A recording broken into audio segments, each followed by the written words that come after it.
मुझे वीडियो बनाते बनाते कट गया था, ये सेकंड पार्ट है उसी का। मैक्सिमम लेवल निकालना है अब आपको। Maximum level is equal to reorder level plus reorder quantity plus minimum reorder period.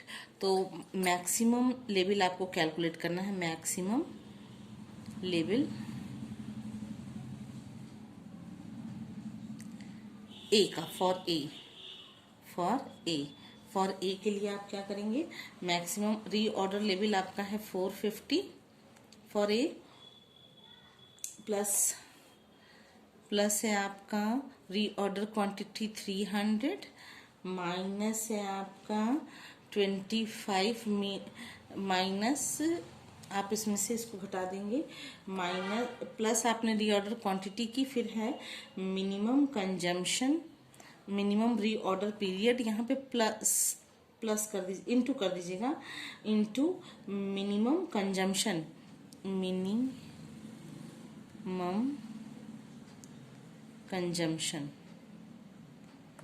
ठीक है, मिनिमम कंजम्पशन कर दीजिएगा।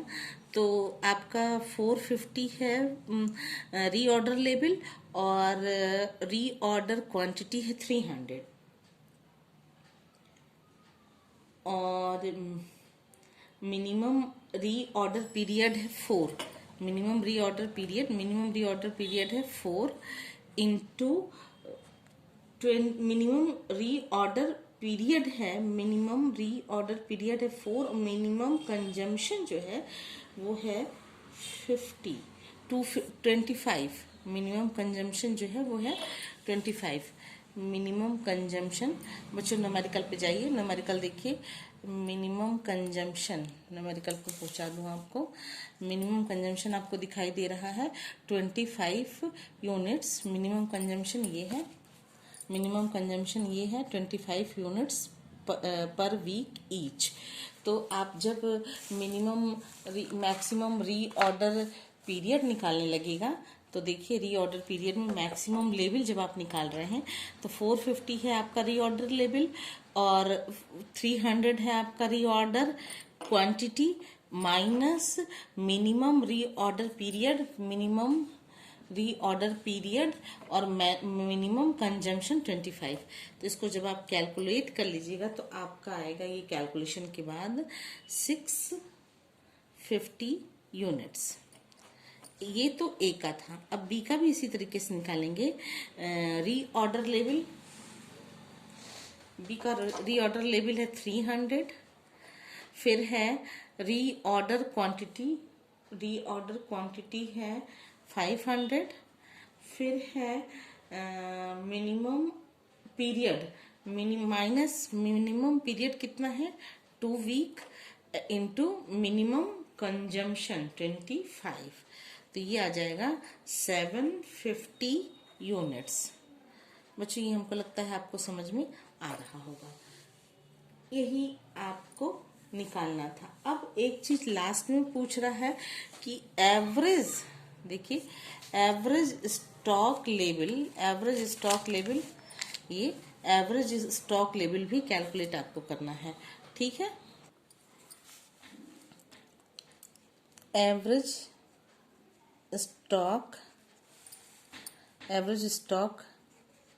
लेवल निकालने के लिए का फॉर्मूला है is equal to half minimum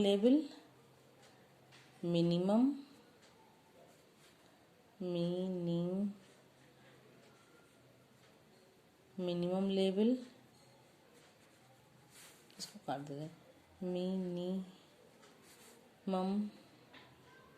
level plus maximum level,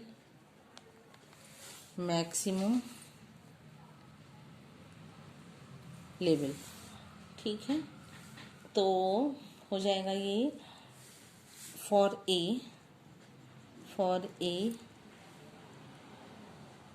is equal to half, minimum level है 200 और मैक्सिमम लेवल है 650, दोनों को जोड़ देंगे तो आंसर आएगा 225। और फॉर बी के लिए होगा हाफ मिनिमम लेवल है 150, देखिए बच्चों आया है 150 और प्लस 750 आपको ये मिला। मिनिमम लेवल में जाइए, मिनिमम लेवल में देखिए 150 दिया हुआ है मिनिमम लेवल, और मैक्सिमम लेवल में जाइए 750 दिया हुआ है।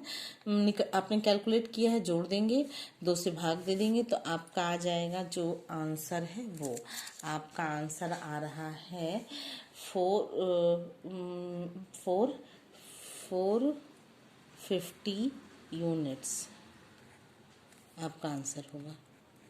इसमें भी यूनिट्स, इसमें भी यूनिट्स। ये आपको क्लियर हुआ।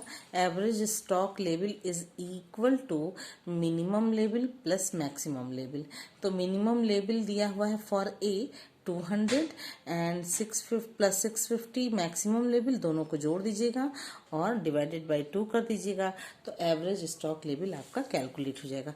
बच्चों यही आपको बताना था। बहुत ढेर सारे न्यूमेरिकल हैं आपकी बुक में, आप केवल इलस्ट्रेशंस के न्यूमेरिकल को ही प्रैक्टिस कर लीजिएगा तो भी आपका काम पूरा हो जाएगा। इस तरीके के न्यूमेरिकल भी आते हैं जिसमें कभी कभी 5 नंबर में भी पूछ लिए जाते हैं और कभी सारे लेवल का डिटर्मिनेशन 20 नंबर में भी पूछा जाता है। ये समय के ऊपर निर्भर करता है कि या एग्जामिनर के मूड पर निर्भर करता है कि वो क्या पूछता है। इसको भी ध्यान में रखिएगा। नेक्स्ट आपका जो टॉपिक है बच्चों, ये जो टॉपिक आपको नेक्स्ट वाला बता रही हूँ कि नेक्स्ट टॉपिक है आपका इशू ऑफ मटेरियल। ये इशू ऑफ मटेरियल की मीनिंग ये होती है कि कंट्रोल करने के लिए ये आवश्यक है कि जो भी मटेरियल का कोई इशू किया जाता है वो अधिकृत व्यक्ति यानी कि ऑथराइज्ड पर्सन के थ्रू ही किया जाएगा। अगर ऑथराइज पर्सन नहीं करता है मटेरियल को इशू तो मनमाने तरीके से काम होगा, जिससे कि मटेरियल कंट्रोल करना मुश्किल हो जाएगा। इसमें कई चीज़ें हैं मटेरियल इशू में। पहला है मटेरियल रिक्विजिशन स्लिप होता है एक, उसके थ्रू ही मटेरियल रिक्विजिशन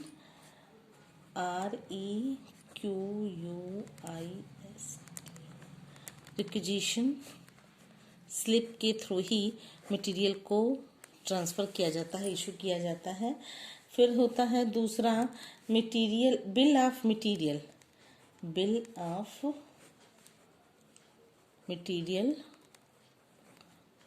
इसके बाद तीसरा होता है record of material issues, record of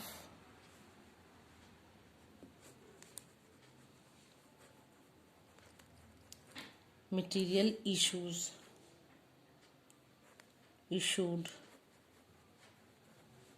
issued. फिर है फोर्थ है returns of material,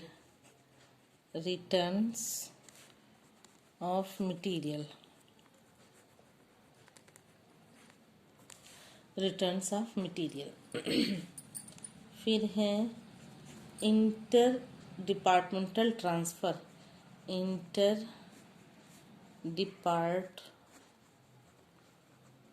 departmental transfer. ये इंटर मटेरियल क्या क्या बनाना होता है। पहला है रिक्विजिशन स्लिप, दूसरा है बिल ऑफ मटेरियल, थर्ड है record of material issued, fourth है आपका रिटर्न ऑफ मटेरियल और फिफ्थ है आपका इंटर डिपार्टमेंटल ट्रांसफ़र। ये इशू करते समय 4-5 चीज़ों का हमेशा ध्यान में रखा जाएगा कि जो भी मटेरियल इशू किया जाए वो मटेरियल रिक्विजिशन स्लिप पर चढ़ाया जाए। जो भी मटेरियल आए उसकी एक तो बिलिंग हो, उसका बिल हो, मटेरियल का रिकॉर्ड रखा जाए, जो इशू किया गया वो उसका रिकॉर्ड किया जाए, जो मटेरियल रिटर्न्स किए जाते हैं उनका भी रिकॉर्ड किया जाए। और इंटर डिपार्टमेंटल अगर कोई मटेरियल ट्रांसफर होता है, इंटर डिपार्टमेंटल का मतलब कि एक डिपार्टमेंट से एक ही कंपनी के एक डिपार्टमेंट से दूसरे डिपार्टमेंट में अगर किसी भी मटेरियल को ट्रांसफ़र किया जा रहा है तो उसका भी एक इंटर डिपार्टमेंटल ट्रांसफ़र स्लिप होना चाहिए। विदाउट स्लिप के ट्रांसफ़र करना सही नहीं होता है। नेक्स्ट टॉपिक आपका जो आता है वो होता है perpetual inventory system. Perpetual inventory system की मीनिंग होती है स्वचालित गणना पद्धति। इस स्वचालित गणना पद्धति का मतलब कि निरंतर गणना पद्धति को पर नियंत्रण करने वाले विभाग द्वारा लेखा रखने की एक ऐसी विधि जिससे कि स्टॉक के भौतिक आवागमन तथा वर्तमान बैलेंस, जो प्रेजेंट बैलेंस है, उसको प्रेजेंट करती है।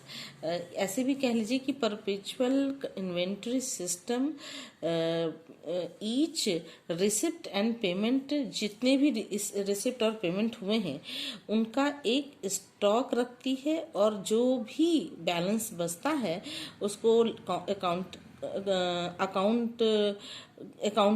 करती है उसका। और ये एक बहुत ही इजी और रेगुलर वेरीफाइड व्यवस्था होती है। जब भी कोई चीज़, मतलब कहने का सेंस कि किसी मटेरियल की गणना के लिए स्टोर बंद करने की आवश्यकता नहीं होती है और इस पद्धति की मात्रा तथा मूल्य के संबंध में सभी सूचनाएं हर समय उपलब्ध कराई जा सकती है, क्योंकि इसमें स्टॉक में पाए जाने वाली सामग्री की गणना लगातार की जाती है। इसलिए इसमें कई गुण ऐसे भी हैं। जैसे एक गुण ये है इसका कि इस पद्धति के में सामग्री की भौतिक जांच सुगमता से की जा सकती है। सामग्री के संबंध में सूचना किसी भी समय मालूम किया जा सकता है। कर्मचारियों पर नैतिक दबाव बना रहता है और वो कंपनी में होने वाले हानियों से कंपनी को बचाते हैं। इस पद्धति से सामग्री का नियंत्रण प्रभावशाली ढंग से किया जा सकता है।